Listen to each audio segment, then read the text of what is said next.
SER Podcast.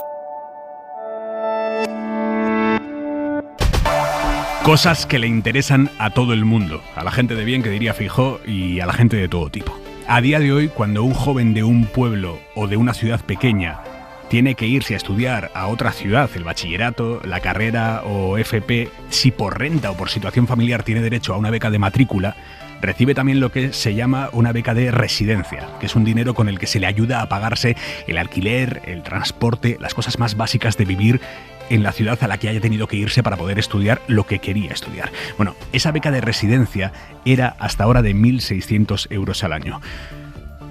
Pues a partir del curso que viene será de 2.500 euros. Es una subida de 900 euros por alumno. Lo ha aprobado hoy el Consejo de Ministros y va a beneficiar a más de 100.000 alumnos. 100.000 personas, más de 100.000 personas con derecho a beca y que van a ir un poco más aliviados en su día a día. Un poco, porque evidentemente 2.500 euros llegan hasta donde llegan, y esto lo sabe cualquiera que conozca un poco lo que le cuesta a un estudiante alquilarse no ya un piso, sino una habitación para un curso entero en Madrid, en Barcelona, en Sevilla, en Valencia, en Bilbao, en Vigo, pero son 2.500 euros al año. Son 900 euros más que el curso pasado y pueden suponer el factor que decante en muchas familias la decisión de si se pueden permitir el esfuerzo, en muchos casos brutal, de mandar a un hijo fuera de casa a estudiar lo que quiere estudiar, lo que su vocación, su capacidad y su determinación le lleven a estudiar. Que el ascensor social al que contribuía como pocas cosas la universidad, que ese ascensor social lleva años gripado, víctima de una desigualdad que cada vez se enquista más profundamente, eso no lo discute nadie. Que elevar este tipo de becas ayuda a contrarrestar esa dinámica, eso tampoco lo puede discutir nadie, y menos aún la gente de bien. Deje ya de molestar a la gente de bien. Deje ya de meterse en las vidas de los demás. Seguimos a esta hora de la noche sin que el PP nos concrete quién es, según Feijóo, la gente de bien. ¿Cuál es el eje o cuál es la coordenada en la que Feijóo sitúa la línea que separa a la gente que él considera que es gente de bien y a la que él no considera gente de bien? Vamos a entrar ahora en el análisis con Carlos Cué. Cué, buenas noches. Hola, buenas noches. Esther Palomera, ¿cómo estás? Buenas noches, Aymar, muy bien. Y Enric Juliana, muy buenas noches, Enric. Muy buenas noches. Pero antes del análisis, la información de este martes, atravesado por una noticia horrible. 2 gemelas de 12 años han caído de un tercer piso en Sallent, en Barcelona. Una de las crías ha muerto y la otra está muy grave. Susana Ruiz. Los Mossos d'Esquadra investigan las circunstancias de la caída que se ha producido sobre las 4 de la tarde. Por causas que se desconocen, las 2 niñas se han precipitado desde el balcón del domicilio familiar en un edificio de la calle Estació de Sallent. Cuando los servicios de emergencia han llegado al lugar, una de las niñas ya había muerto y la otra ha podido ser estabilizada y trasladada al Hospital Partauli de Sabadell en estado grave. Según fuentes policiales, no se observan indicios de acción criminal. El Ayuntamiento de Sallent ha decretado 3 días de duelo. El día en 2 minutos, Marina Fernández. Con 2 discursos clave para el desarrollo de la guerra de Ucrania, el de Putin, asegurando ante la Duma llevar la guerra hasta el final, y el de Joe Biden desde Polonia, descartando tajantemente una victoria de Rusia en Ucrania. 2 discursos que enseguida vamos a analizar, igual que ese anuncio de Putin de que suspende el último acuerdo de no proliferación nuclear firmado con Estados Unidos. Un martes en el que Giorgia Meloni, la primera ministra italiana, ha visitado Ucrania, ha dado una rueda de prensa allí junto a Zelensky, y el presidente ucraniano ha respondido a los mensajes prorrusos del socio de Meloni, de Berlusconi. Creo que el señor Berlusconi nunca ha sufrido un bombardeo diario. Gracias a Dios, ningún tanque ha entrado en el patio de su casa, ni Rusia ha atacado a sus seres queridos. Casi 1.500 millones han pagado ya bancos y energéticas por los nuevos impuestos a sus beneficios, y según la ministra Montero, creemos que vamos a superar incluso los 3.000 millones que contemplaba el informe económico de esta ley. Porque esos impuestos se abonan en 2 pagos y falta todavía el segundo. Así de tajante. Pues por lo que estamos conociendo está bien donde está, es decir, fuera del Partido Socialista y fuera del Grupo Parlamentario Socialista, porque no es socialista. Así de tajante ha sido el portavoz del PSOE, Patxi López, sobre el exdiputado canario detenido, Juan Bernardo Fuentes, que según la jueza era el cabecilla de una red que cobraba comisiones a empresas del sector ganadero. Fuentes traía a Madrid a esos empresarios, según la investigación, a los que pagaba fiestas en prostíbulos, fiestas regadas de alcohol, cocaína y Viagra. Y 56 de las 61 empresas que han empezado a aprobar la semana laboral de 4 días en Reino Unido la van a mantener. Investigadores de la Universidad de Cambridge han presentado hoy su investigación sobre este ensayo, el mayor hasta la fecha sobre este posible cambio, y aseguran que reduce el estrés y mejora la productividad de los empleados. Gracias, Marina. Y en la Contradora 25...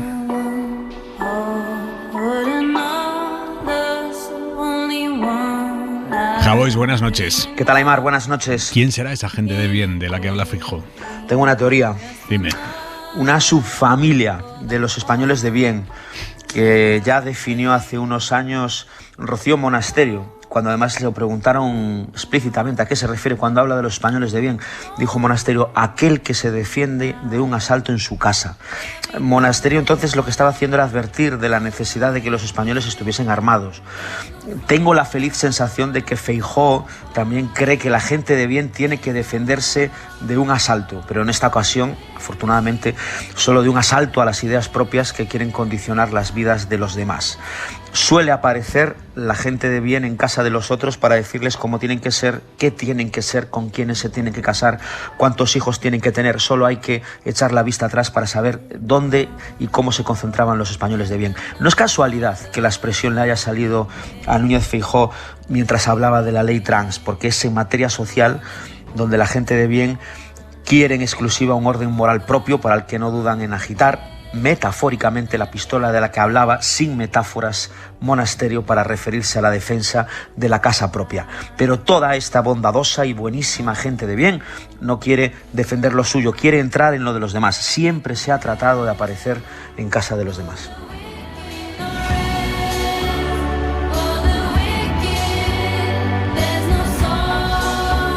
Hasta mañana, Javois, un beso.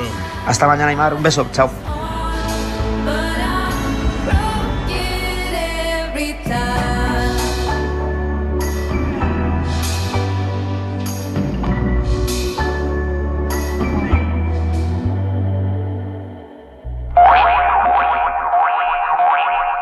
Президент Российской Федерации Владимир Владимирович Путин.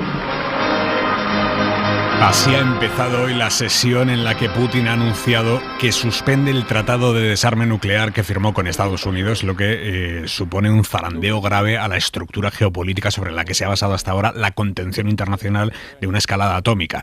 Horas después, es verdad, el Ministerio de Exteriores ruso ha matizado que van a seguir cumpliendo con las partes fundamentales del tratado, pero desde Varsovia a última hora de esta tarde y en un discurso muy duro contra Putin, Biden le ha advertido de que Rusia nunca vencerá a Ucrania. Lo ha dicho literalmente, nunca vencerá en esa guerra. Victoria García. Hola, buenas noches. Estos tratados de no proliferación nuclear llevan firmándose entre Estados Unidos y Rusia desde que en los años 60 la crisis de los misiles cubanos estuvo a punto de borrarnos del mapa terráqueo a buena parte de la humanidad.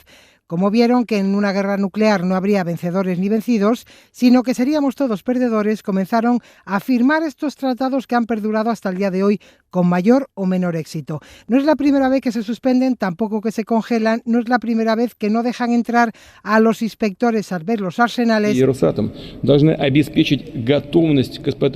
después de lo que dijo hoy Putin, que ha desatado todas las alarmas, luego desde el Ministerio de Exteriores ruso bajaban el nivel. Dicen que respetarán lo básico del acuerdo. En Polonia, donde Biden ha vuelto un año después de la invasión, sí que mandó varios mensajes al presidente Putin. Tampoco ha conseguido dividir a la OTAN, que está más fuerte y cohesionada que nunca, apoyando sin fisuras a Ucrania, que ha demostrado su capacidad de mantenerse fuerte e inquebrantable. Miente cuando les dice que Occidente quiere atacar y controlar Rusia. Ellos, millones de ciudadanos rusos, quieren lo que queremos nosotros, vivir en paz y armonía con nuestros vecinos. Enric Juliana, ¿qué análisis haces de los movimientos a los que estamos asistiendo en este aniversario de la guerra? Pues que vienen unos meses muy duros, de combates fuertes, de una mayor carnicería, hasta que posiblemente a las puertas del invierno se vuelva a revisar la situación y quizá entonces, no lo sé, se pueda plantear algún tipo de negociación. A mí me da la impresión de que Biden ha ido a Varsovia, o sea, ha pisado el terreno, o sea, y ha ido a Kiev, o sea, es la primera vez que un presidente norteamericano se presenta personalmente en un escenario de guerra, para, evidentemente, reafirmar el apoyo norteamericano, pero también para otra cosa, para que reafirmando este apoyo norteamericano también quede claro quién va a marcar los ritmos. En estos momentos Estados Unidos no plantea la negociación, porque la otra parte tampoco la quiere. Pero yo creo que este gesto tiene importancia a medio plazo. Lo veremos quizá en otoño más claramente. Yo no creo que los americanos estén apostando realmente por una guerra muy, muy, muy, muy larga. Y por lo tanto la mejor manera de controlar los ritmos es subrayar el liderazgo. Ahora bien, me da la impresión que en estos momentos pues vamos a asistir a unos meses muy duros en los que se van a medir fuerzas de nuevo, después de un año de guerra. Y en otoño, en las puertas del invierno, cada vez que hay este cambio de estación es como las cosas se vuelven a mirar. Europa tendrá que hacer frente a otro invierno con dificultades posibles, hipotéticas sobre el gas, que bueno, que este año han quedado bastante desmentidas o bastante matizadas. Esto está costando mucho dinero a algunos países, mucho dinero. Pero es posible que, en fin, estos escenarios de hecatombe que se preveían para este año, pues tampoco el año que viene se den, pero, insisto, esto está costando dinero. A Alemania le está costando mucho dinero y también hay que ver exactamente cuál es la capacidad de resistencia, ¿no? Mi impresión es esa. Ahora, sinceramente, es realmente impresionante oír dos discursos prácticamente el mismo día, uno en inglés, el otro en ruso, uno pronunciado en Moscú, el otro en Varsovia, con armas nucleares de por medio y posiblemente centenares de miles de muertos ya acumulados en Ucrania. Es muy serio todo esto. Palomero. Bueno, yo la verdad es que creo que esto sí que va a ser muy largo. Fíjate que Julián hablaba de las puertas del próximo invierno. Quiero decir, casi a las puertas de que se cumplan 2 años de la invasión, ¿no? Con lo cual esta sensación inicial de que iba a ser una guerra rápida que tenía Putin, al principio se desmoronó enseguida. Yo tengo la impresión de que Putin no ha dado ninguna señal de que quiera renunciar a las armas y tampoco al rediseño de las fronteras, y que está a las puertas de emprender una nueva ofensiva, ¿no? Por lo tanto, bueno, lo primero que hay que pensar es en todas las víctimas que ha sumado esta guerra. También creo que la diplomacia no puede descartarse en ningún caso, y más cuando estamos hablando a las puertas de los 12 meses de la invasión. Que Europa probablemente tendrá algo que decir en el ámbito y en el marco de la diplomacia y en la búsqueda de una salida a esta guerra. Pero también tengo claro que en ningún caso se puede abandonar a Ucrania, ¿no?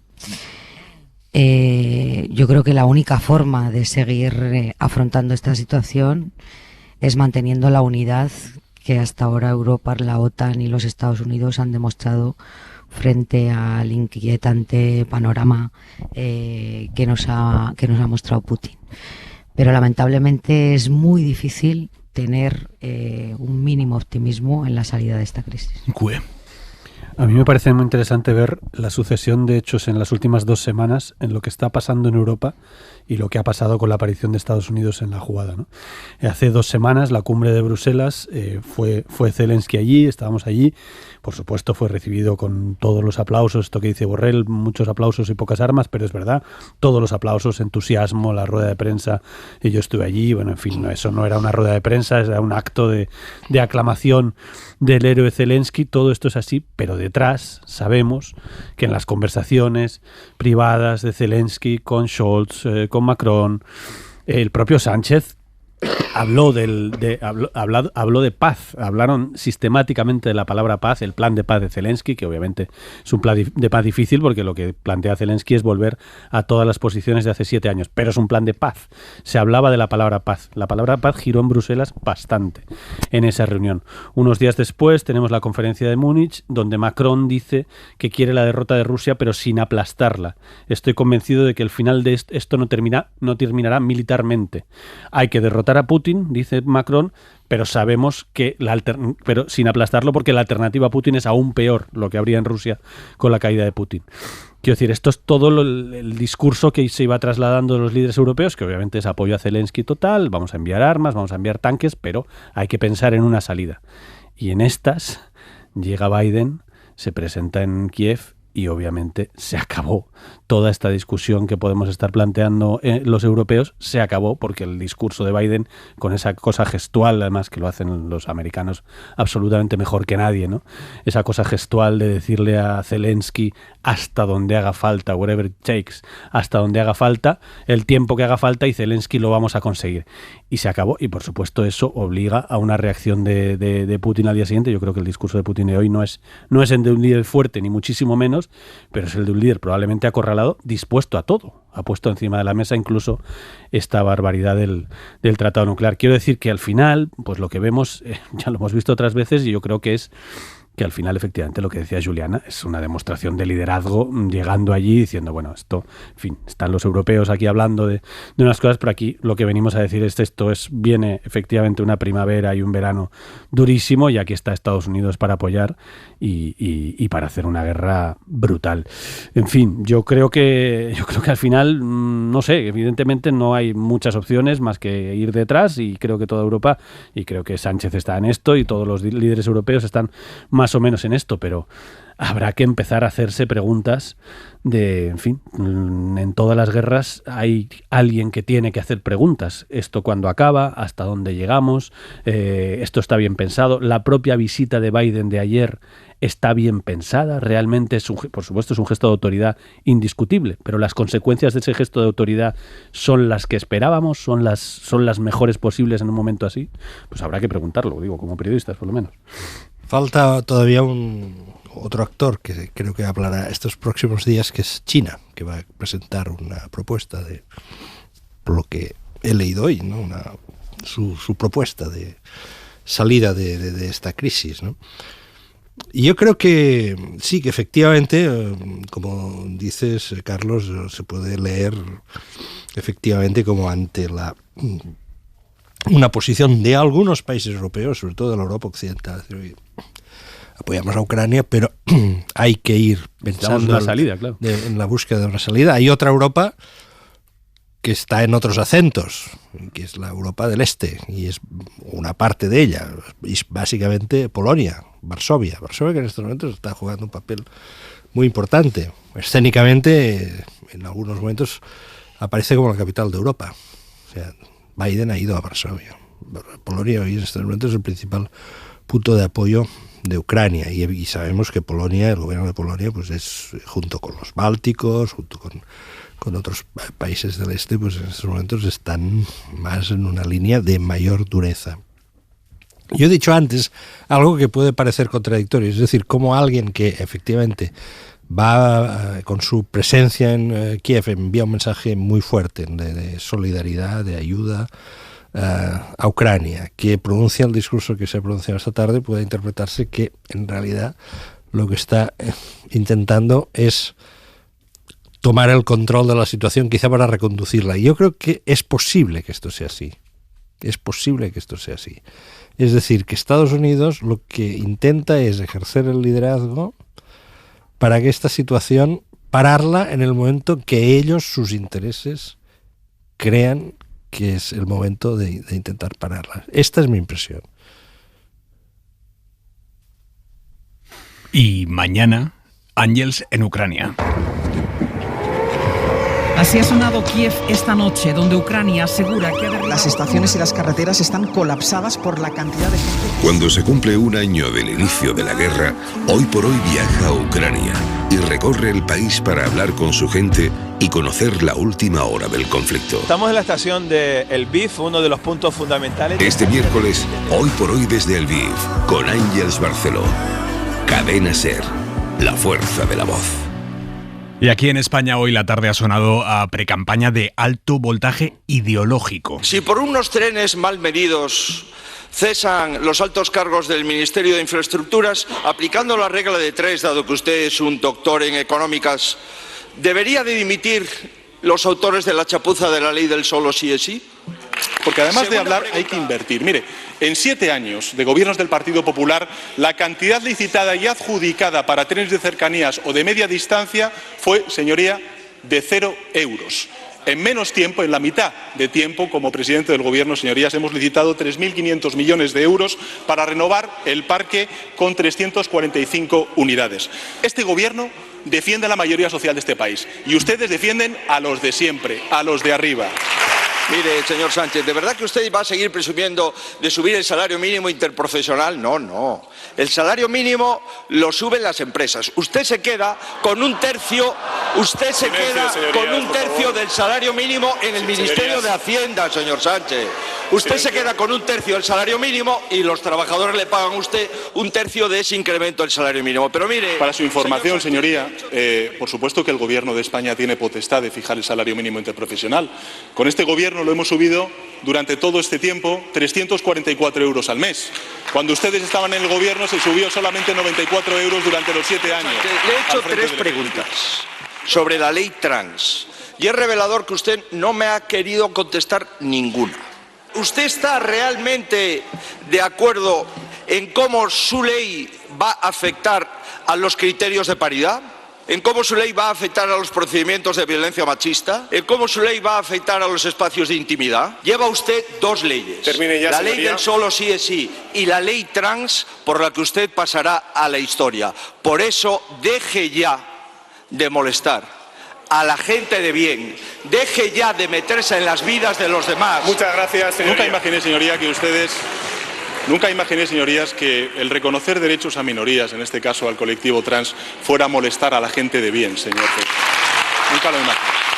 Ustedes votaron que no a la ley de interrupción voluntaria del embarazo aprobada hace 13 años por un presidente socialista, por el presidente Zapatero. Ustedes recurrieron ante el Tribunal Constitucional esa ley de interrupción voluntaria del embarazo. Ahora reconocen que las mujeres tienen el derecho a abortar. Ustedes apostillan, no es un derecho fundamental, pero es un derecho legal. Por cierto, señoría, ¿recuerda usted qué decían ustedes al presidente Zapatero hace 13 años? Ustedes decían Zapatero carnicero. Zapatero carnicero por aprobar esa ley de interrupción voluntaria del embarazo. Hoy, 13 años después, reconocen que el presidente Zapatero lo que hacía era consagrar derechos a las mujeres. Por tanto, para hablar de feminismo, un poco de credibilidad feminista, señoría. No estaba leyendo Feijóo las tarjetas que llevaba cuando ha improvisado esa frase que va a pesarle en la fonoteca, la de la gente de bien le va a pesar en la fonoteca y en el PP lo saben. David Junquera, buenas noches. Buenas noches, lo saben, Aimar, y por eso acudían sus asesores prestos al pasillo del Senado para tratar de suturar la herida, dando explicaciones a la prensa, pero ya estaba dicho, esa coletilla tan rajoyesca de la gente de bien le ha jugado una mala pasada al delfín de Rajoy, a Feijóo, que se había manejado relativamente bien en el cara a cara hasta ese desliz que ha aprovechado cuando ha olido la sangre el presidente del gobierno. Hay quien dice en Moncloa, una cagada, que expliquen quién es para Génova la gente de bien. ¿Y cómo se explican en el entorno de Feijóo? Pues dicen que su líder se refería a todos esos médicos, a los jueces, a los psicólogos, que van a tener que lidiar con las consecuencias de la ley trans. Con todo, en el PP se sienten satisfechos. Creen que han conseguido meter en el mismo saco, en el saco de las leyes fallidas, la ley del solo sí es sí y la ley trans, evidenciando que Sánchez deja hacer a Unidas Podemos, deja hacer a Irene Montero, porque sin ellos ya estaría fuera de Moncloa. En el gobierno, algunas voces tildan a Feijóo de viejuno, de antiguo, y recuerdan que en Génova 13 ven cada avance en derechos como una incomodidad. La gente de bien, Palomera. Sí, ciertamente la crónica que hemos escuchado es muy acertada, ¿no? Porque a medida que ha ido sucediendo intervenciones en el Senado, el líder del Partido Popular ha ido aumentando el tono y creciendo en soltura en el discurso parlamentario. Sin embargo, cuando no recurre a los textos que lleva escritos, siempre pues se desliza por algunas pendientes digamos peligrosas. A mí me gustaría saber, no sé si en la siguiente rueda de prensa nuestros compañeros que se dedican a hacer información del Partido Popular le pueden preguntar directamente qué entiende el señor Feijóo, no a sus asesores, sino a él, por la gente de bien. Porque seguramente tendrá una visión distinta de lo que es la gente de bien. Yo creo que alguien de bien es algo que se llega a ser a lo largo de la vida, no porque se nazca siéndolo, ¿no? Y creo que aquí puede haber un matiz importante en la apreciación del señor Feijóo. Pero también diré que hoy lo tenía francamente fácil, el señor Feijóo y ha vuelto a errar. Creo que el marco del reconocimiento de nuevos derechos no es un marco en el que la derecha española se pueda mover bien, porque es verdad que siempre ha llegado tarde al reconocimiento de derechos, históricamente. Se opusieron al aborto, se opusieron al derecho al matrimonio homosexual, se opusieron al divorcio, se han opuesto a la ley de eutanasia, se han opuesto a todo el reconocimiento de derechos. Por lo tanto, creo que este no es un marco favorecedor para el señor Feijóo. En la última semana le hemos visto pendular respecto al reconocimiento del aborto, ¿no? Y a matizar sus palabras una y otra vez para contentar a las distintas sensibilidades que hay dentro del Partido Popular. Y decía que lo tenía francamente fácil hoy porque la ley del solo sí es sí sigue siendo una ley incómoda en su aplicación para el gobierno, que ha supuesto un serio desgaste para el gobierno en su conjunto y más para Unidas Podemos desde mi punto de vista. Por lo tanto, la pregunta que le hacía al presidente del gobierno de por qué han dimitido los responsables de la polémica de los trenes y si no estaba dispuesto a asumir ninguna responsabilidad por las consecuencias de la ley del solo sí es sí, era una pregunta, a mi juicio, muy pertinente. Creo que en el debate en el que nos encontramos desde hace semanas, probablemente si alguien hubiera asumido alguna responsabilidad por lo que se consideran consecuencias indeseadas de esta ley, le hubiera resultado más fácil al presidente del gobierno y al gobierno en su conjunto afrontar esta reforma una vez que se asumieran responsabilidades. Pero parece que nadie está dispuesto a asumirlas. Yo creo que iría mejor. Y ciertamente también la ley trans, que es una ley de reconocimiento de derechos de una minoría de este país, ha sido una ley controvertida en el ámbito del gobierno, y en el ámbito de la izquierda y en el ámbito del feminismo. Por lo tanto, creo que esta expresión de la gente de bien ha opacado, ha eclipsado o ha echado a perder una intervención en la que el líder del Partido Popular podría haber puesto contra las cuerdas al presidente del gobierno. Ya sabemos que en política cuando tienes que explicarlo, malo. Cuando tienen que salir tus asesores o él mismo, porque ha habido algún corrillo también de Feijóo y demás, cuando tienes que explicar a qué te referías, malo. Ya Feijóo no es la primera vez que le pasa. Además, le pasó el otro día con el tema de los musulmanes, que fue una cosa bastante de vincular la religión con los atentados y demás, y con diciendo que no había terrorismo cristiano y demás, todas esas cosas que luego tuvo también que salir él mismo a matizar. Está claro que cuando Feijóo, sí, es que es verdad, siempre decimos Rajoy, pero es que se le parece bastante porque Rajoy hacía muchas cosas de estas, lo recordamos bien.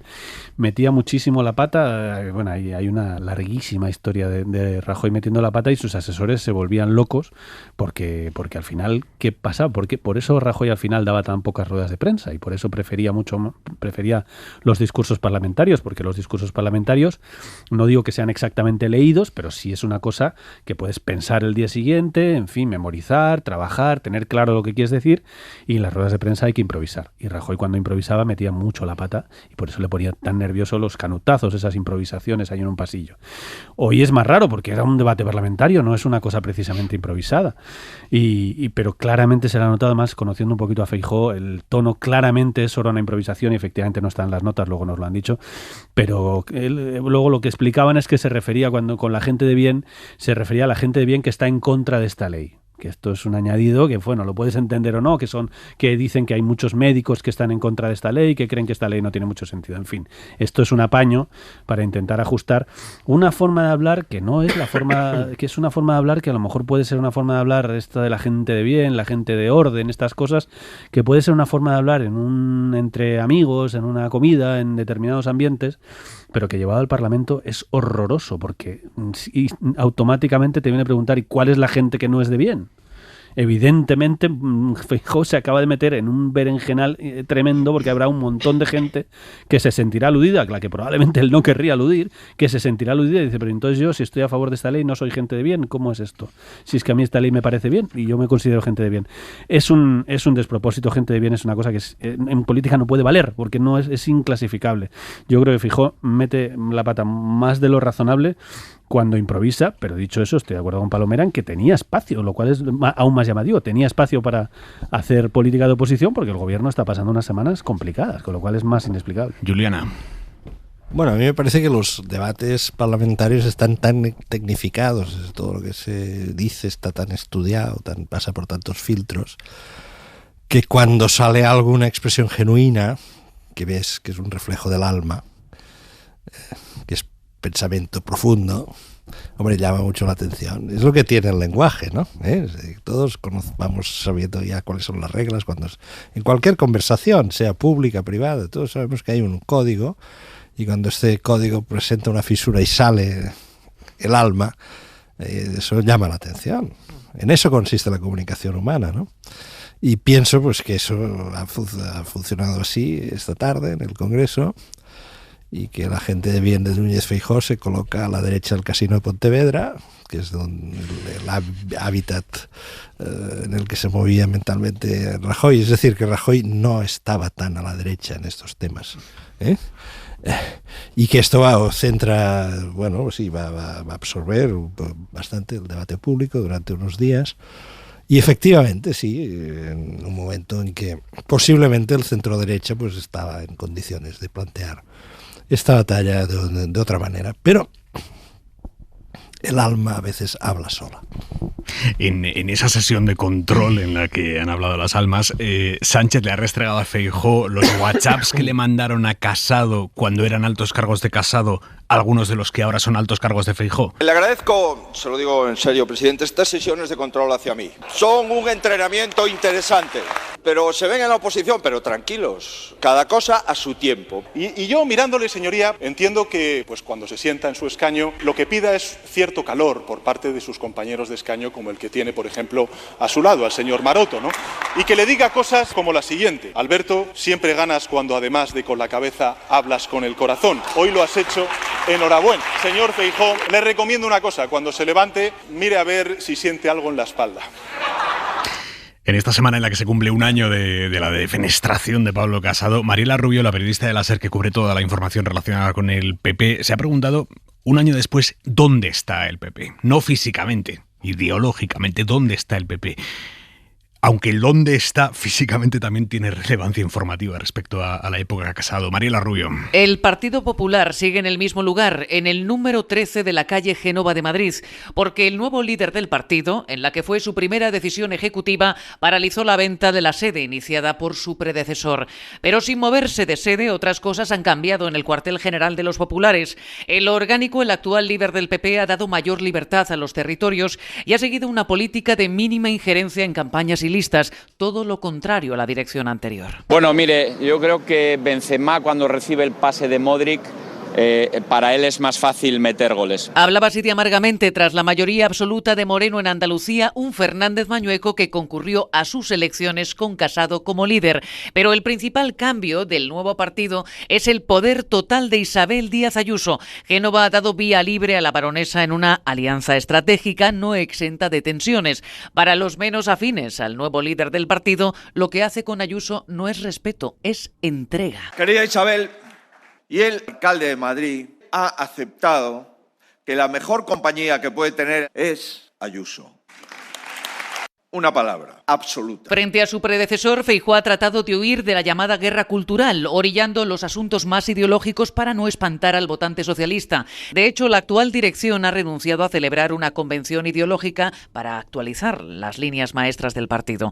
Pero si Casado tuvo problemas con los sectores moderados, Feijóo los tiene con los sectores más duros. Así le ha pasado al tratar de virar en algunas políticas de Pablo Casado, principalmente en 3 asuntos. Intentar iniciar conversaciones para renovar el Poder Judicial, aunque al final, presionado por el ala dura, acabó cerrando la puerta como hizo Casado. Mire, señor Sánchez, usted cabalga en un gobierno Frankenstein, pero yo no voy a tolerar una justicia Frankenstein. Este tipo de asalto a las instituciones nunca se había dado en democracia. También tuvo problemas con el ala conservadora Feijóo cuando asumió la ley de plazos, un asunto muy sensible en el partido en el que Casado defendía una posición en las antípodas. El aborto no es un derecho, es un fracaso. El aborto es el derecho que tiene una mujer de acuerdo con la ley de su país. Y por tanto no podemos admitir una ley que lo consagra como derecho, que se vuelva la ley de supuestos. Que una ley de plazos es una ley correcta en términos generales que merece mi respeto. Además del aborto, también apostó Feijóo por un giro de timón en lo referente a la política en Cataluña,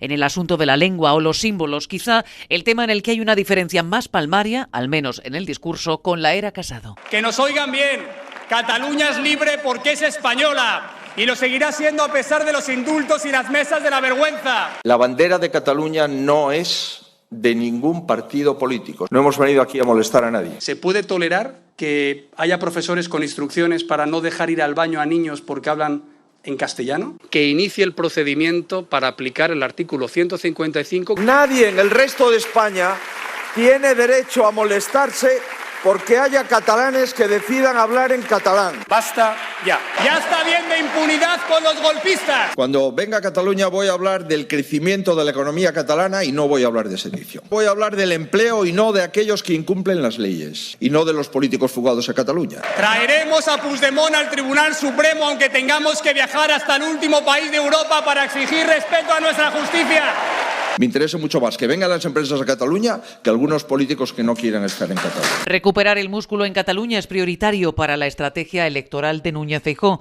Distinto también será el voto del PP si Vox finalmente presenta su moción de censura. Casado buscó reafirmar su liderazgo con un no a Abascal, mientras que Feijóo ha anunciado que optará por la abstención. No tenemos que reafirmarnos frente a nuestros rivales, dicen en Génova 13. Bueno, pues precisamente sobre esa moción de censura, cuando daba ya toda la sensación de que Vox la había puesto a enfriar, la operación Tamames se reactiva. Él mismo, Tamames, ha anunciado esta noche que ya sí ha decidido aceptar la propuesta de Vox para ser su candidato a la moción de censura. Marina.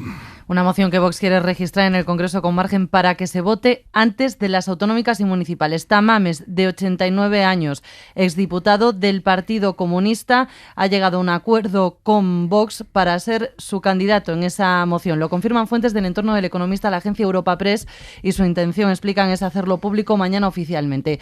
Una moción, en cualquier caso, recordamos que no puede prosperar, no tiene los números suficientes. El PP y Ciudadanos, de hecho, no la van a apoyar, así se lo han trasladado a Vox, a la extrema derecha.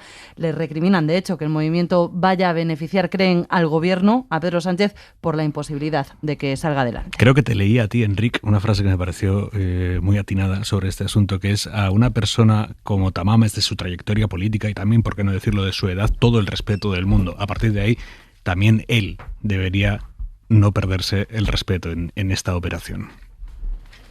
Sí, lo escribí hace unos días en La Vanguardia, ¿no? Sí, Tamames es un protagonista importante de la transición. Era uno de los principales colaboradores de Santiago Carrillo. Fue elegido miembro del Comité Ejecutivo del PC en el 76, aunque él militaba en el PC desde el año 59. Y fue uno de los artífices de los pactos de la Moncloa. Él y José Luis Leal, podríamos decir, que fueron los autores intelectuales de los pactos de la Moncloa. Luego, cuando el PC entra en crisis, a partir de 79, 80, con los malos resultados en las elecciones generales, él había sido candidato a la alcaldía de Madrid y era en aquel momento pues teniente alcalde del Ayuntamiento de Madrid, pues estuvo con las posiciones de renovación. Bueno, aquello, como se sabe, pues acabó con una crisis muy, muy grande, y luego Tamames participó en la fundación de Izquierda Unida. Y finalmente marchó para ingresar en el CDS de Adolfo Suárez, y a partir de ahí abandonó la política. Es un hombre, por lo tanto, que ha tenido un papel relevante, y como cualquier persona que ha tenido un papel relevante en la historia política de este país, yo creo que su patrimonio debe ser el principal interesado en cuidarlo, es el mismo. Creo, sinceramente, que habrá que escucharle con respeto, el respeto que se debe a cualquier dirigente político que hace uso de la vida parlamentaria, con un respeto adicional por ser una persona mayor. Las personas mayores, a mi entender, siguen, y eso no debemos de perder nunca de vista, mereciendo respeto. Y quizás sí que hay que luego solo pedirle una cosa: respétese también a usted mismo. Sí, respétese, sobre todo respete su propia historia, ¿no? Yo evidentemente soy de otra generación, pero para para una persona como yo que se ha criado en una casa antifranquista, en una casa en la que Tamames era un referente absoluto de esos años, un hombre con tantos años de militancia y efectivamente, como contaba, militancia de cuando realmente ser militante era jugarse la vida, ¿no? De verdad, de que realmente militar contra una dictadura en serio, militar en el Partido Comunista, cuando el Partido Comunista no es que esté prohibido, es que están buscando a sus dirigentes para juzgarlos militarmente y matarlos. Mataron a varios de ellos. O sea, te estás realmente jugando la vida y cuando menos decenas de años de cárcel, que es lo que se jugaban todas esas personas y algunos de ellos las cumplieron. Cuando alguien tiene esa trayectoria, efectivamente, máximo respeto, y lo escucharemos, y además luego el profesor Tamames, en fin, todos los referentes, pero cuando alguien tiene esa trayectoria, que vaya a representar en una moción de censura a un partido que no solo lo ha dicho porque se le cayó una vez y bueno, quedó ahí, no, sistemáticamente dice que este es el peor gobierno de la historia de los últimos 70 años porque los gobiernos de Franco, y le repreguntaron a Santiago Abascal, ¿usted está queriendo decir que los gobiernos de Franco eran mejores que el actual gobierno? Sí, por supuesto, lo digo. Todos los gobiernos de Franco, esos que hacían que hacían sentencias de muerte contra dirigentes comunistas en la época en que Tamames era un dirigente comunista, pues esos gobiernos eran mejores que el actual. Eso es lo que dice Vox, eso es lo que dice el líder de Vox. Por no decir que tiene una serie de dirigentes en su entorno, en fin, que vienen de Falange, que vienen de algunos con tendencias incluso más radicales todavía y que están asociados a los que están hermanados con los grupos de extrema derecha más radicales de toda Europa y de todo el mundo, ¿no? Ramón Tamames, respeto máximo, pero que represente a Vox Ramón Tamames, pues es probablemente no respetarse a sí mismo y no respetar su historia, ¿no? Acaba de escribir, por cierto, Macarena Olona un tuit que dice: en el PSOE ahora mismo lágrimas de emoción. Palomera. Bueno, la verdad es que yo no quisiera ser demasiado brusca, pero me parece una broma de mal gusto.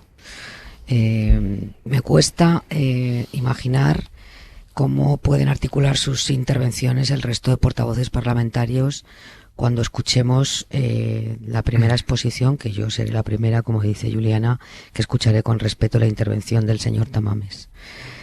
Pero tengo la sensación que a tenor de las sucesivas entrevistas que ha ido dando en estos días en diferentes medios de comunicación, podemos asistir a una especie de sainete en el Congreso de los Diputados el día que se celebre esta moción de censura.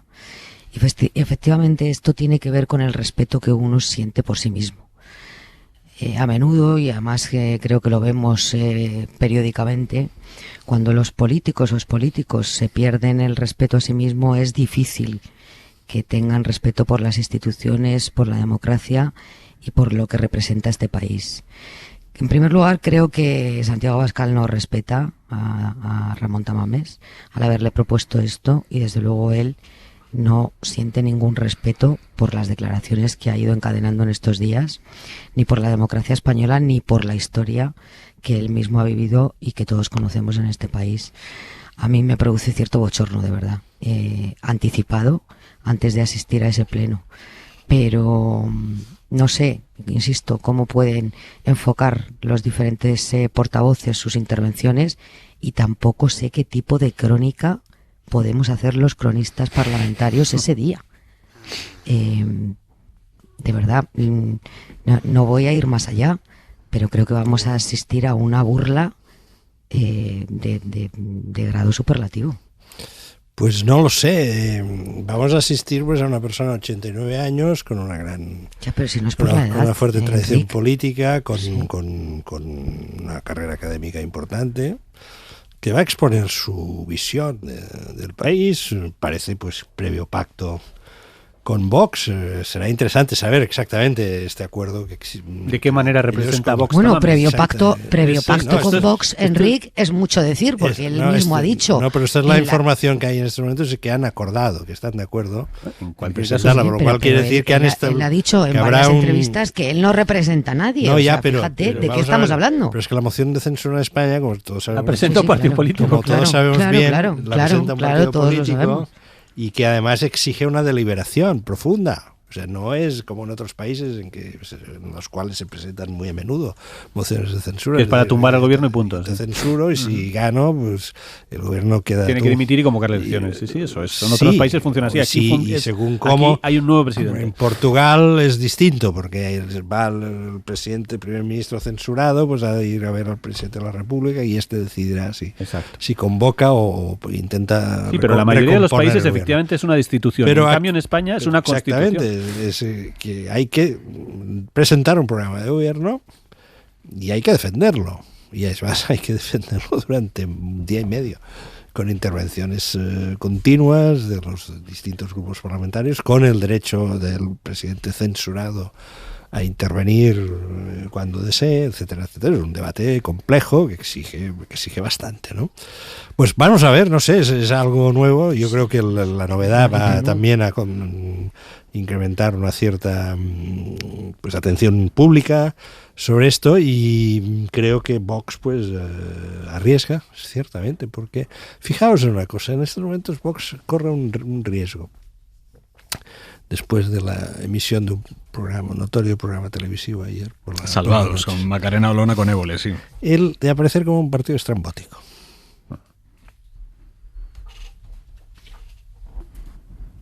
Sí, absolutamente. No, y de hecho yo creo que ella apareció sin ninguna duda. Lo que pasa es que en un ciclo electoral duro, que es el que viene, aparecer como un partido estrambótico, cuidado. Lo que pasa es que el PP está realmente, y si hablas con los dirigentes del PP, están realmente muy desconcertados por la resistencia de Vox.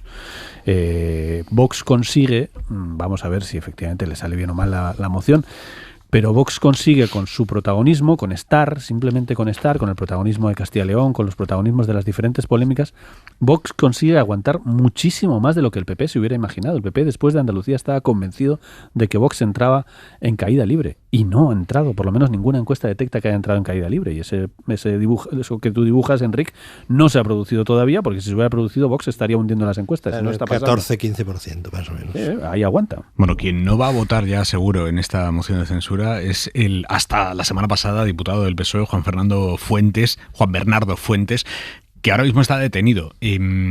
Resulta que según la jueza, él era el cabecilla de una red que cobraba comisiones a empresas del sector ganadero en Canarias, y la investigación ha ido destapando que Fuentes, este hombre, traía a Madrid a esos empresarios, se los llevaba de visita al Congreso y después les pagaba fiestas en prostíbulos con todo incluido, con bien de alcohol, con coca para todos y Viagra también. Ser Las Palmas, Santiago Moreno. Tío Berni, así lo conocían en la trama corrupta que presuntamente extorsionaba a empresarios con comisiones a cambio de anular sanciones o ayudas. Para ello, el exdiputado socialista los invitaba de visita al Congreso para luego salir de fiesta por la noche a locales de alterne consumiendo alcohol, cocaína y Viagra.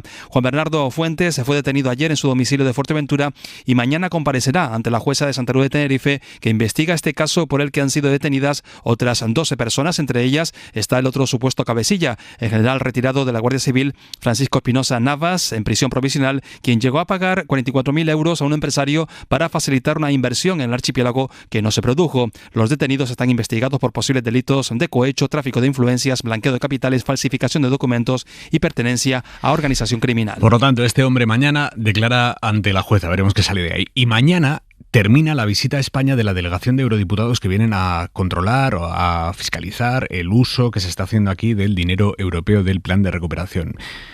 Controlar, fiscalizar, entre comillas, porque son competencias que no tiene en sí mismo el Europarlamento. Las decisiones sobre los fondos europeos no le corresponden al Europarlamento, le corresponden a la Comisión, y al final la Comisión desbloquea los fondos y quien termina de dar el último ok es el Consejo Europeo. El Europarlamento ahí no decide nada.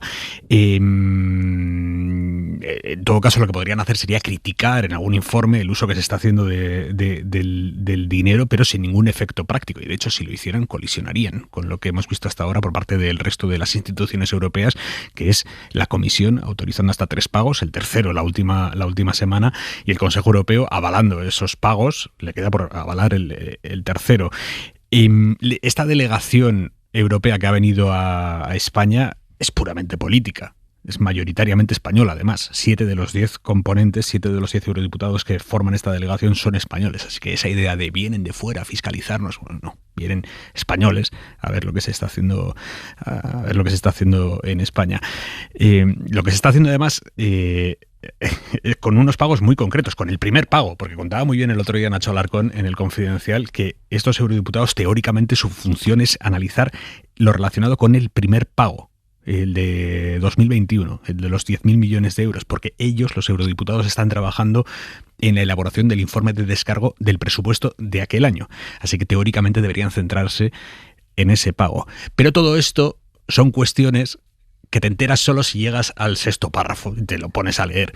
Pero claro, es que aquí no se está jugando la batalla del sexto párrafo, aquí se está jugando una batalla política que es lo que le interesa a todo el mundo, la partida política. La presidenta de la delegación esta es una señora del PP alemán. El PP está usando esta visita como si fueran los hombres de negro de la Troika, los que venían en 2010, 11, 12 a los distintos países del sur de Europa a controlar las condiciones de los rescates duros. Los hombres de negro, bueno, estos no son unos hombres de negro. De hecho, el hombre económico de Feijóo, Juan Bravo, llegó a quejarse ayer en una entrevista en Es Radio de que la Comisión Europea estaba siendo muy condescendiente con España. Una pregunta, señor Bravo. ¿Qué ocurrirá si el informe que salga de esta comisión que ha venido ahora a España de control europeo de presupuesto es crítico, ¿no? ¿Se pondría en peligro el resto de los fondos? Bueno, el resto de los fondos ya tienen su cierto riesgo, ¿no? Porque España tenía que cumplir una serie de compromisos y esos compromisos España no lo está cumpliendo. Incluso en algunos casos la propia Unión Europea está dando cierto margen a España, porque usted hacía referencia al COFI, sí, a la plataforma de seguimiento de los fondos europeos, y resulta que esa plataforma no está operativa al 100%. O sea, ni siquiera ese compromiso que hemos adquirido con Europa, que está siendo muy condescendiente mucho con España. Bruselas está siendo muy condescendiente con España, que es un lamento que, así a primeras, solo puede pronunciar alguien que no quiere que Bruselas sea muy condescendiente con España. No lo sé, Palomera, me llama la atención esto. Bueno, a mí la verdad es que me parece de una deslealtad con el país, no con el gobierno. Como tú bien has explicado, esto no es una comisión técnica, sino es una comisión política compuesta por europarlamentarios que vienen aquí a evaluar o a exigir más transparencia en la gestión de los fondos europeos. Todo lo que sea pedir o exigir transparencia en una democracia a priori nos parece a todo el mundo bien. Pero claro, teniendo en cuenta los antecedentes de la derecha política española, que ha ido a Bruselas no una, ni dos, ni tres, ni cuatro veces a criticar abiertamente la gestión de los fondos europeos por parte del gobierno español, pues uno tiende a pensar que esto es una especie de aquelarre en el que participan europarlamentarios de distinto signo político, pero que vienen más que a evaluar los fondos europeos a sumarse a una estrategia de acoso y derribo o de crítica implacable al gobierno de Pedro Sánchez. Yo no lo entiendo de otra manera. Es verdad que el Partido Popular, acompañado por Vox, ha sido muy hábil en incluir en la agenda mediática, en determinados medios de comunicación, lo que ellos creían que suponía esta visita a España, ¿no? Y desde primera hora de la mañana de ayer intentaron establecer cierto paralelismo con lo que era la Troika de hace 10 años, que venía aquí a ver cómo se estaba gestionando el rescate, la ayuda europea para el rescate bancario. No tiene nada que ver y hay que explicarlo una y otra vez. Pero es verdad que al gobierno le ganó la partida en la derecha mediática y política, en la instalación de determinados mensajes que han ido calando en determinados medios de comunicación. Ahora bien, más allá de esto, creo que debemos de ser lo suficientemente responsables como para recordar una y otra vez que efectivamente la delegación viene con esta misión, pero también recordar que por 3 veces consecutivas la presidenta de la Comisión Europea ha avalado la gestión de los fondos por parte del gobierno de España, ¿no? Y por lo tanto, bueno, pues yo creo que podemos incluirlo en un acto más de precampaña electoral que el Partido Popular ha utilizado muy hábilmente y que cuenta con la ayuda de los europarlamentarios del Parlamento Europeo, ¿no? Juliana, brevemente, por favor. Sí, no, brevemente, yo creo que el PP tiene un problema importante para su relato que se llama Ursula von der Leyen, que es una presidenta de la Comisión Europea, pero es que además es una miembro destacada también del PP europeo. Claro, es una miembro destacado del PP europeo, además del PP europeo alemana, en fin, no sospechosa precisamente de condescendencia con los países del sur. Y Ursula von der Leyen y todo su gobierno, que sí son hombres de negro, si queremos llamarlos así, en el sentido de que son los fiscalizadores, que hablas con cualquier ministro de estos días y te dicen la cantidad de cosas que tienen que llevan haciendo los últimos meses para que la Comisión Europea te vuelva a dar el dinero, te da el siguiente pago, la cantidad de filtros que hay que pasar y la cantidad de exámenes de detalle, pues evidentemente el mensaje de la Comisión Europea el viernes pasado fue muy claro, pero sistemáticamente es España va por delante de otros, España lo está haciendo bien y por eso le estamos dando el dinero, no es una cosa etérea en el aire, no, lo hace bien, no, por eso le entregamos los 6.000 millones que entregaron el viernes. Frente a eso, que digamos debilita el discurso central del PP, que es el gobierno es un desastre, la situación económica española es un drama, estamos fuera del mundo, fuera de todo, pues tienen que debilitar ese discurso de alguna manera. Y yo creo que esta comisión del Parlamento pues les ayuda a intentar debilitarlo, pero como la Comisión Europea va a seguir diciendo sistemáticamente, y habrá un siguiente pago, que España lo está haciendo bien, creo que se disipará. Enrique, ¿cómo lo ves? Pues hay un personaje clave aquí, que es Manfred Weber, que es el líder del Partido Popular Europeo, que está tejiendo una estrategia de ampliación del perímetro del Partido Popular Europeo de cara a las próximas elecciones europeas mediante la incorporación del partido de la señora Meloni, de los Fratelli d'Italia, y según cómo evolucionen las cosas en España, con la incorporación de Vox. Es decir, una nueva alianza en el ámbito del Parlamento Europeo para asegurar al PP una posible mayoría después de las elecciones europeas que van a tener lugar el año 24, si no voy errado. El PP español ha sido muy activo durante esta legislatura para trasladar la batalla política a Bruselas. Algunos altos funcionarios de la Comisión están hasta la coronilla de las batallas políticas de los españoles, de las batallas políticas de los españoles en Bruselas.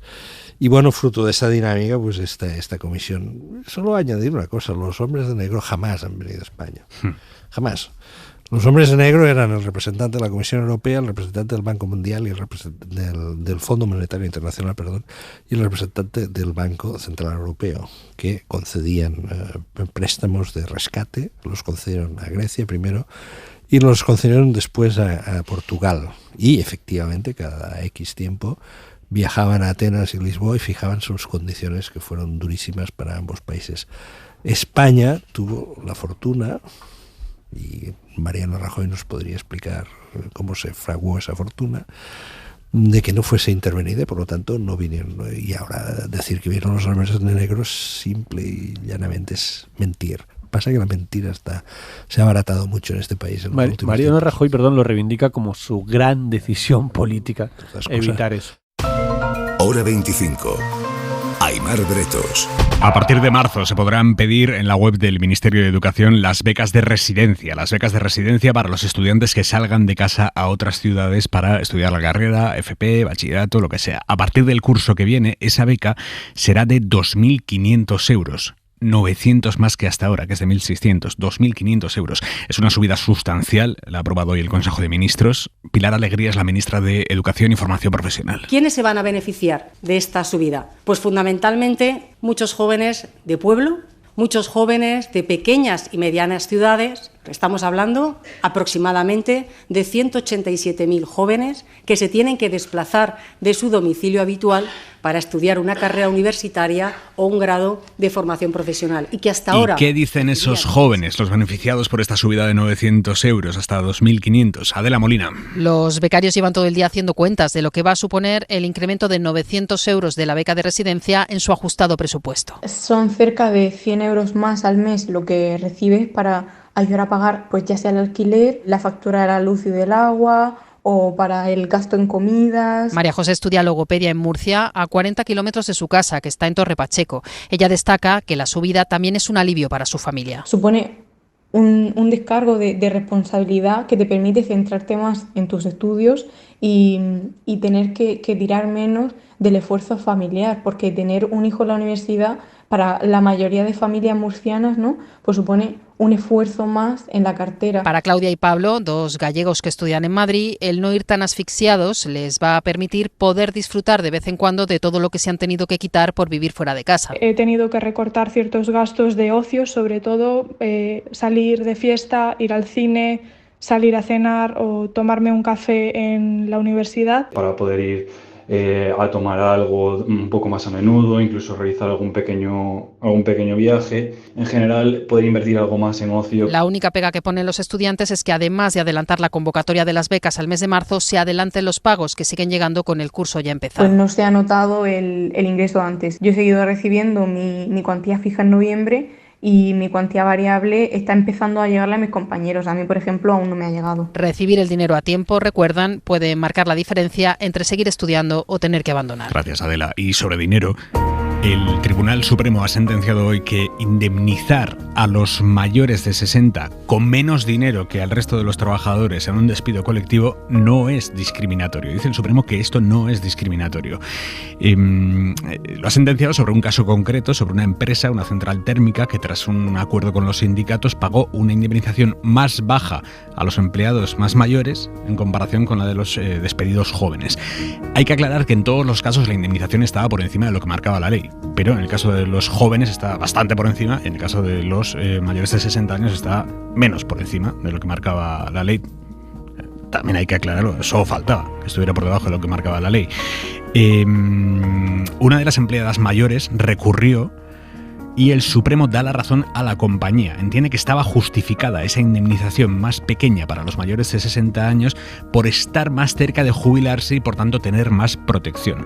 Esto es llamativo por varias cuestiones. Primero, porque la legislación no dice nada de indemnizaciones decrecientes según la edad. Esto no lo pone así en la ley en ningún lado. También es verdad que llevamos meses asistiendo a las ansias del Tribunal Supremo por diseñar la ley en lugar de aplicar la ley, que teóricamente es lo que le corresponde. Y segundo, esta historia de las indemnizaciones a la baja para los trabajadores más mayores, esto es especialmente perverso porque vete tú con 55, 58, 60, 61, 62 a intentar buscar un nuevo puesto de trabajo cuando son precisamente los trabajadores más mayores a los que todavía les queden años por cotizar, aquellos que más canutas las van a pasar para encontrar un puesto de trabajo en el que completar su carrera laboral. Javier Ruiz, jefe de economía de la SER. Vamos a los números de esto que estamos hablando. Buenas noches, Aimar. El Supremo se contradice a sí mismo, porque hasta ahora había fijado que la indemnización debía ser igual independientemente de la edad que tuvieran los despedidos. Lo había dicho en 2019, lo había dicho en 2021. Ahora dice que hay que unificar doctrinas. Y lo que dice ahora es que debe calificarse como razonable y proporcionado que se contemple una indemnización menor para quienes ya han cumplido 60 años, teniendo en cuenta, dice literalmente, que se encuentran muy próximos al acceso a la pensión. Hasta aquí el derecho. La economía dice justo lo contrario. Despedir a partir de los 55 o de los 60 es despedir a gente que tiene mucho más difícil reengancharse al mercado laboral, es decir, que no tiene una situación más fácil, sino mucho más complicada. Los despidos de esa edad son ya el 19,2% del total. 1 de cada 5 despedidos son despedidos maduros, y el problema es que una vez que caen en el paro ya no salen. 2 de cada 3 parados de más de 60 años lleva más de un año en el paro, es decir, son parados de larga duración, 2 de cada 3. Y 1 de cada 2 lleva más de 2 años en el paro, es decir, son parados de muy larga duración. Es una tasa 27 puntos más alta que cualquier otra franja de edad. Así que lo que hoy hace el Supremo es abrir la puerta jurídica a que las empresas puedan rebajar la indemnización económica a los más vulnerables en el mercado laboral, los mayores de 55 y de 60 años. Y la puerta que se cierra, una vez más, es la de la posibilidad de debatir en España sobre la regulación del cannabis. Es un asunto que intenta abrirse hueco en la agenda política de España, pero los grandes partidos siguen bloqueándolo. Esta tarde PSOE y PP han bloqueado la tramitación de una iniciativa de Esquerra en este sentido, regular el cannabis. Teresa Rubio. Buenas noches. La puerta a debatir sobre la regulación del cannabis se cierra por segunda vez. Hace 2 años lo intentó Más País. Hoy Esquerra Republicana. Marta Rosique. Negarlo, prohibirlo, prohibirlo, taparse los ojos y los oídos no hará que el consumo de cannabis desaparezca. Saben perfectamente que cuando no hay ley, se impone la ley de la selva, se impone el descontrol, se impone la inseguridad. Todos los grupos minoritarios, menos Foro Asturias, se han mostrado a favor de regular. No culpen a los porros de los problemas que causa el sistema. La CUP. Votaremos a favor de la toma en consideración para permitir el debate sobre este asunto de una vez por todas. El Grupo Plural. Ciudadanos vota a favor del individuo y su libertad. Vamos a votar a favor de regular el cannabis porque nos sabemos representantes de los españoles, no sus tutores. PNV. Creemos que podemos tener la oportunidad de avanzar en un ámbito que existe en la calle efectivamente y que además la sociedad nos está demandando que regulemos distintos aspectos. Grupo Confederal. ¿Saben ustedes de qué año es la ley de estupefacientes de este país? De 1967. Y fíjense que podríamos hablar de que la prohibición ha evitado que la gente consuma cannabis. Pero es que si uno mira los datos, el consumo de cannabis en este país no ha dejado de aumentar. La mayoría ha nombrado la encuesta del CIS, según la cual la mitad de la población española estaría a favor de la legalización, incluso el PP. Luego dicen que la carne es mala, que el azúcar es malo, que la avería industrial es mala. Ahora, el cannabis es bueno. Son revolucionarios y quieren transformar la sociedad. Ahora, luego, en caso del cannabis, hay que hacerle caso a lo que dice el CIS de Tezanos. Pero el PSOE prefirió usar otra. Mucho más amplia que la del CIS, que dice que solo el 33% de la población está a favor de la regulación del cannabis y el 73% está por endurecer las penas. Recordamos que en España, aunque no se puede comprar, ni llevar encima, ni fumar por la calle, sí está permitida la tenencia de marihuana para consumo personal en espacios privados o compartida en clubes canábicos. Os pregunto, ¿ha llegado la hora de regular el cannabis en España o es un debate que mejor no abrir? Enric, Juliana. Bueno, pues yo creo que para la gente de bien no es el momento, sinceramente. Y creo que con esto ya lo he dicho todo. Palomera, ¿cómo lo ves tú? Yo no sé si soy gente de bien, pero he de reconocer que no tengo un criterio claro. Carlos Cue. No lo tengo. Yo tengo claro que no soy gente de bien, estoy totalmente a favor de la legalización. Me sorprende muchísimo la posición conservadora del Partido Socialista, que tiene posiciones muy avanzadas en otro montón de temas, incluso más complejos aún.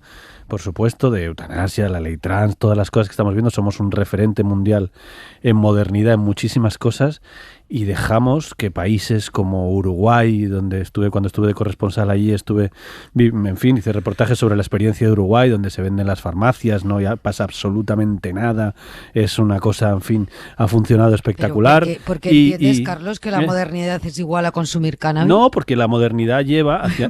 Bueno, creo que... me parece un argumento... Bueno, no, es una opinión, evidentemente no es un argumento taxativo, es una opinión. Creo que pasará, y por tanto creo que la modernidad nos llevará, a legalizar el cannabis en todas partes. Cada vez lo están legalizando en más sitios. Los sitios donde se ha legalizado en Estados Unidos, en Canadá. Recuerdo que le pregunté a Sánchez sobre esto con Trudeau al lado. Sánchez se quedó muy sorprendido y Trudeau dijo con naturalidad, pues aquí lo hemos hecho, está funcionando bastante bien.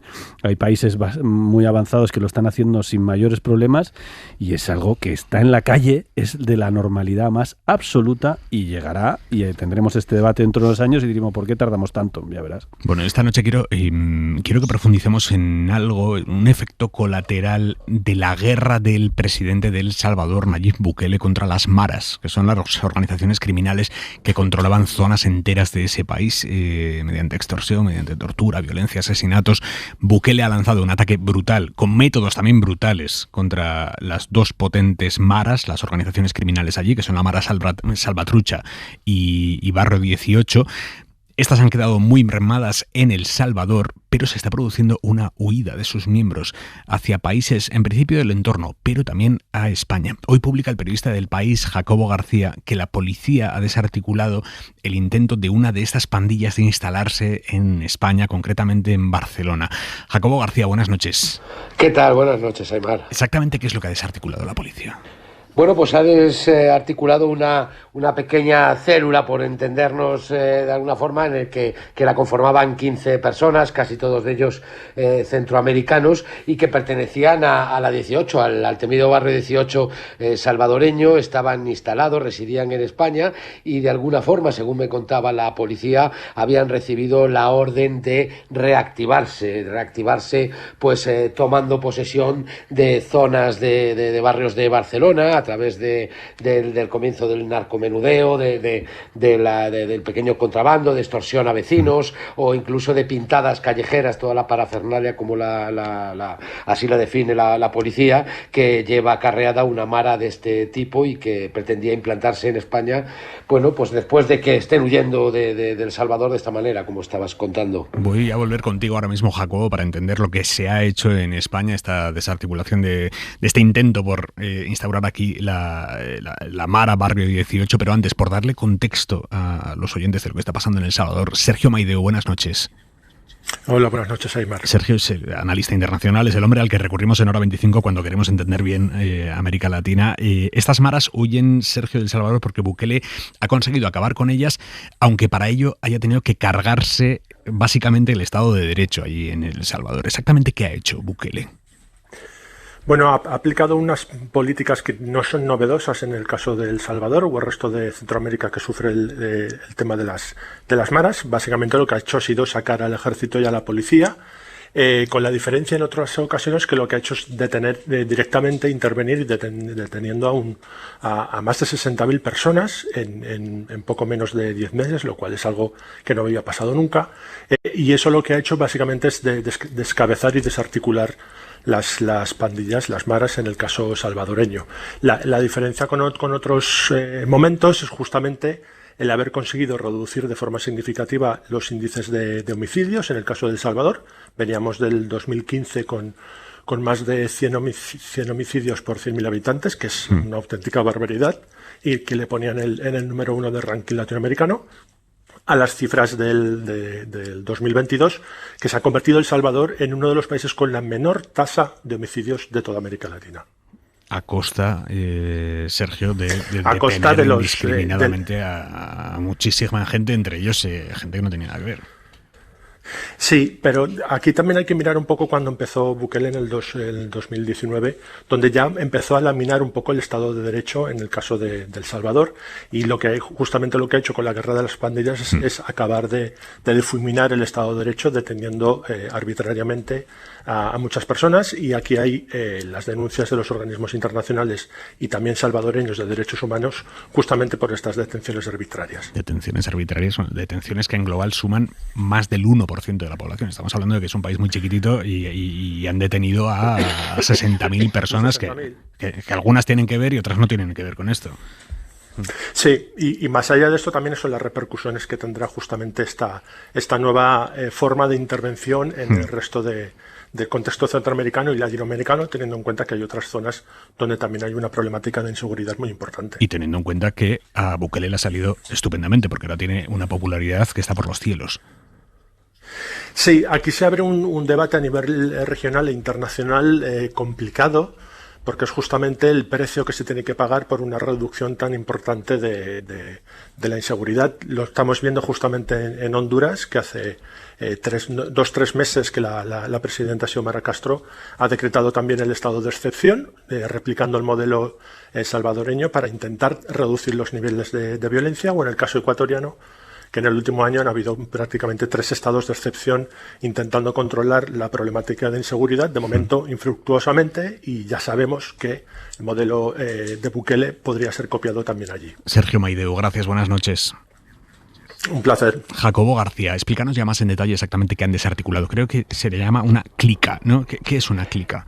Sí, una clica sería, digamos, la célula más pequeña de lo que suelen ser las maras. Son muy jerárquicas, muy piramidales, muy triangulares, donde, bueno, la orden está claro en este caso que venía desde Centroamérica, pero hay una cierta obediencia, una especie de lealtad de soldados que activan esto que llaman clicas y que lo que es un poco es el control barrial. Empezaban además a activarse tomando zonas o digamos barrios a través de redes sociales, a través de, como digo, de pintadas, a través de extorsión a los comerciantes. Esto o de en Barcelona capital, Jacobo. Como en Barcelona, sí, casi todo en Barcelona, sí, vale. Sí. Ahí es donde estaban, donde han sido los 15 detenidos y era ahí donde tenían pensado extenderse. Y la clica es la célula más pequeña, digamos, ¿no?, de esta estructura. Publicas en El País que esta gente estaba a la espera del brincado. ¿Qué es el brincado?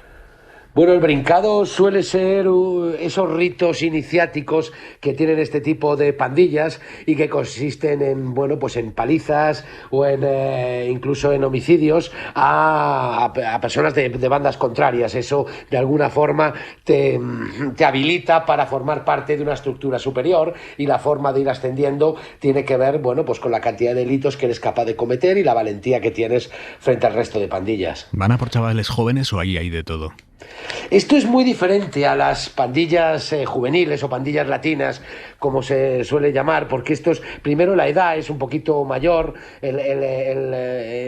rondan en torno a los 20, 30 años, 25, 30, no es tanto juvenil, es un género transnacional. Las maras tienen vínculos con México, con Estados Unidos, tienen contactos con otros países centroamericanos, con Guatemala, con Honduras, en el tráfico de drogas, el tráfico de personas. O sea, digamos que en este caso es un perfil mucho más adulto, un poquito más mayor, genuinamente centroamericano y con una lealtad que va más allá del país en el que están. Lo que sí me contaba la policía cuando hablaba con ellos, que me llamó la atención, es que buscan gente que esté arraigada, que lleve años en España y que tenga sus papeles perfectamente resueltos y que de repente, ¡pum!, pues dan un salto cualitativo más arriba. Por lo que nos has contado, Jacobo, esto era algo muy preliminar todavía, no se había llegado a instaurar la mara aquí en España, pero no sé si te consta si a la policía le preocupa que esto vaya a más en un breve espacio de tiempo. Sí me consta hablando con ellos que me he encontrado un grupo de gente muy especializada, muy conocedora de lo que está pasando con Bukele, con Centroamérica, con el Triángulo Norte, qué está pasando con la 18, con la Salvatrucha, con todas las distintas maras que hay en Centroamérica y que están ahora, bueno, pues prácticamente desarticuladas. Ten en cuenta que son organismos, instituciones criminales que tienen unas fuentes de ingresos bastante altas y que de repente se han quedado reducidas a cero con lo que es la irrupción de Bukele y se han activado pues sobre todo en Estados Unidos y en España y este grupo de la policía sí que está muy pendiente, trabaja conjuntamente con México, la zona de Tapachula del sur, en el estado de Chiapas, donde se han instalado, trabajan con los guatemaltecos, con los hondureños, con los costarricenses y trabajan muy de cerca porque sí que hay una preocupación internacional a que esto se vaya a más. Sí me da la impresión por la cantidad por lo incautado, ¿no?, que en el fondo son documentos, armas blancas y algo de dinero, que todavía era muy embrionario el papel que jugaba esta mara y que han querido abortarlo pues desde el minuto cero para evitar que puedan ganar en dimensión y tamaño. Jacobo, tú fuiste corresponsal durante muchos años en Latinoamérica, conoces bien las maras. ¿Existe una diferencia, no sé si ideológica, jerárquica, no tengo ni idea, entre las dos grandes maras, la Salvatrucha 13 y Barrio 18? Bueno, ahí se habían convertido ya en máquinas de terror y de generar miedo y exiliados, y gran parte de las caravanas que hemos visto durante muchos años salir migrando hacia Estados Unidos o hacia México, que eran caravanas de migrantes, muchas venían formadas por gente que huye de la violencia y el terror que imponían. Más allá de la diferencia ideológica, lo que había era un control territorial y un control de zonas del Estado. Son pandillas creadas y surgidas en las cárceles estadounidenses en los años 80, que fueron deportados masivamente hacia El Salvador, Honduras y Guatemala, y que ahí crearon estados paralelos que de alguna forma conseguían o facilitaban a muchos ciudadanos algunas de las cosas que el Estado no les proveía. Pues no sé, igual que garantizaban la seguridad, garantizaban la inseguridad, garantizaban alimentos, de alguna forma cierto control territorial, y no hay un perfil ideológico nada que ver con las FARC FARC o con otras guerrillas en América Latina,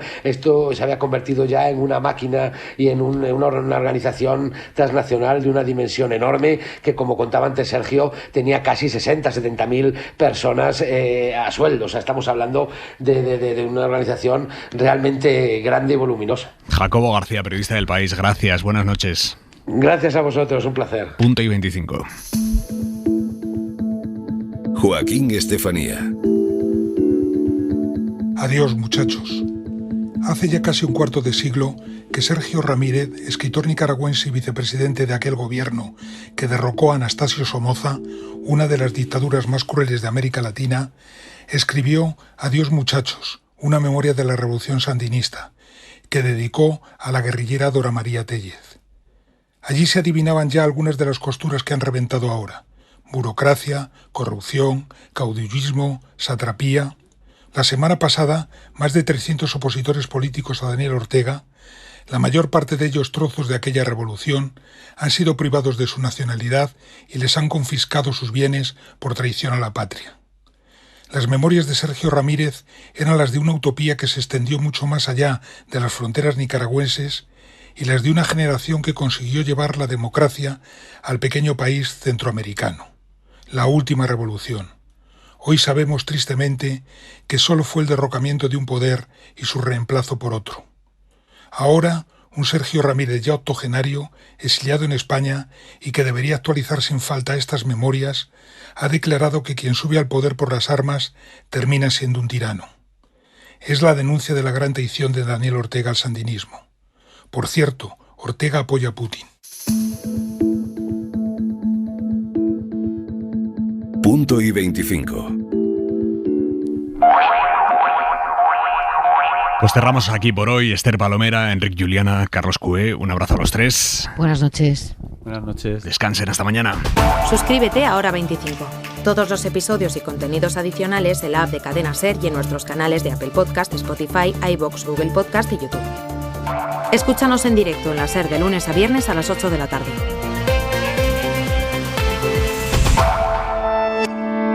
Cadena SER. La radio.